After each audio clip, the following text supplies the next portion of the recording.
You shouldn't have any dirt or debris inside the spark plug tubes because each individual ignition coil has got a rubber boot to seal it.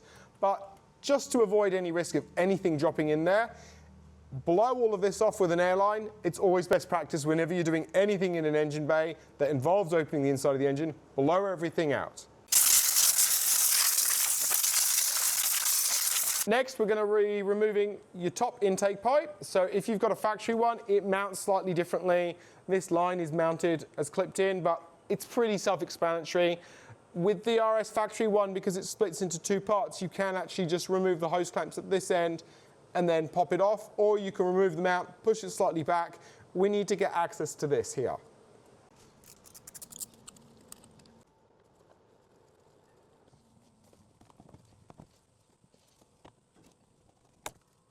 You don't have to fully remove it because we're just moving it to give us enough room to access this stud here.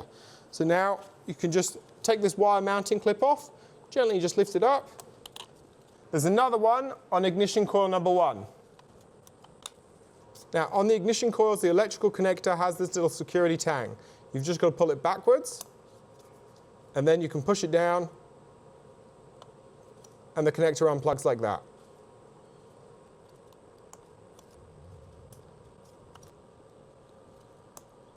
Grab a deep 8mm socket and remove this stud. Do the same for cylinders 2 and 3.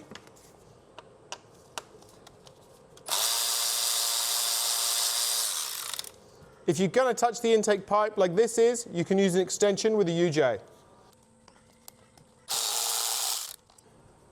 For this one, because I'm so close to the carbon, I don't really want to run the risk of marking it with the tool. So instead, use a short 8mm, just on a normal quarter drive ratchet. Place it in. Once you've cracked it, you can pretty much just use your fingers. Take your spark plug socket with an extension and crack off all the plugs and whiz them all out.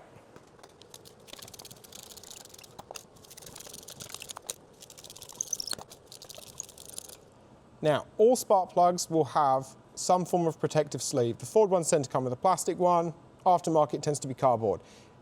Whip that off. Its sole job is to protect this electrode if the plug gets dropped. When people are talking about spark plug gap, they're talking about the distance between the positive electrode, which is the little part, and the earth electrode, which is this big hook section. Manufacturers will also normally state not to gap spark plugs.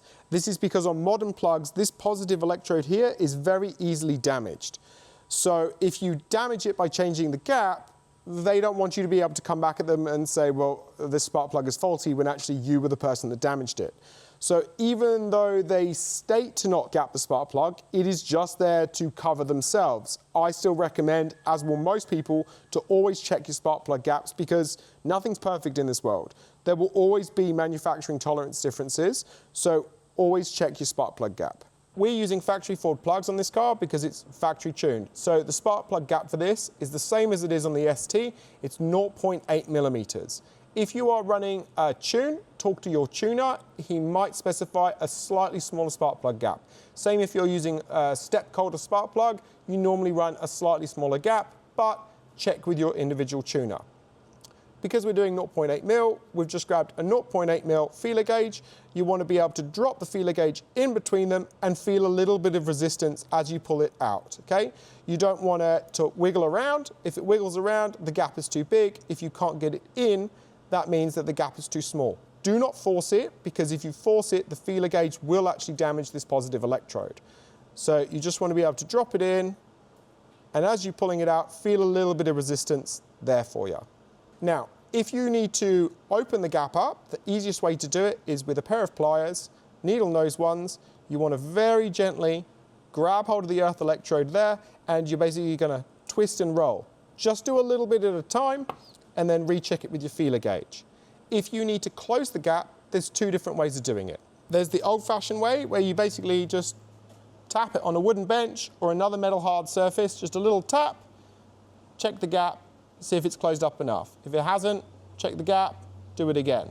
The other way of doing it is with one of these gap closing tools. So your spark plug sits in there, you've got a knob here which you can turn, and that will apply pressure and it will slowly close that gap. Some people will put your feeler gauge in and then close it until the feeler gauge is tight and then they back it off. But of course, when you do that, you end up bending the earth electrode, and then when you release it, it bends back a touch. So if you're going to do it like that, you need to work out how much flex you're going to have going back and forth. Due to that, I don't like doing that because you can also damage the positive electrode. So I like to check my gap and go, cool, that's a bit loose, tighten this up, tighten it until my feeler gauge feels like I've got the right amount of gap, then just go just a touch more, back it off, and recheck it. I don't like using spark plug sockets that have got the magnet or the rubber. They just annoy me. So if I put my spark plug into my socket, it just pulls straight out. So if I was to try and fit this to the engine, obviously you turn it upside down, spark plug's going to fall out, it's going to then damage its electrode. What I like to do instead is I use a piece of silicone hose with an 8mm ID. Just pop your spark plug in like that. You can then thread it into the engine. Once the thread has started to bite, then you can just pull the hose, the spark plug stays in the engine, and then you can do it up by hand.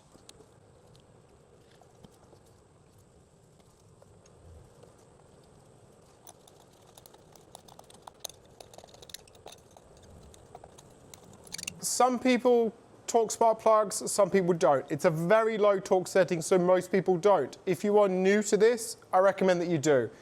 The amount of times I've had a vehicle in for a rough idle or another running issue, or it's just come in for a service, and I've just put a spark plug socket on and just removed the spark plug without even a ratchet, it's never going to seal properly.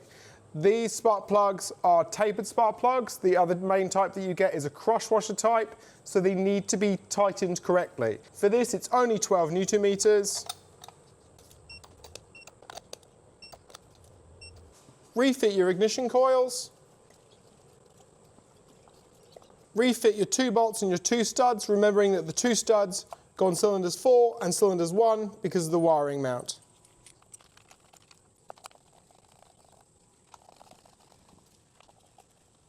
Nip them back up with your quarter drive 8mm.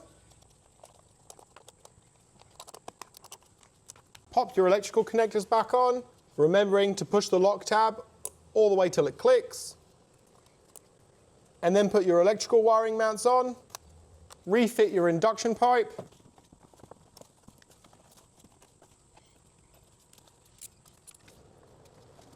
Pop your engine cover back on.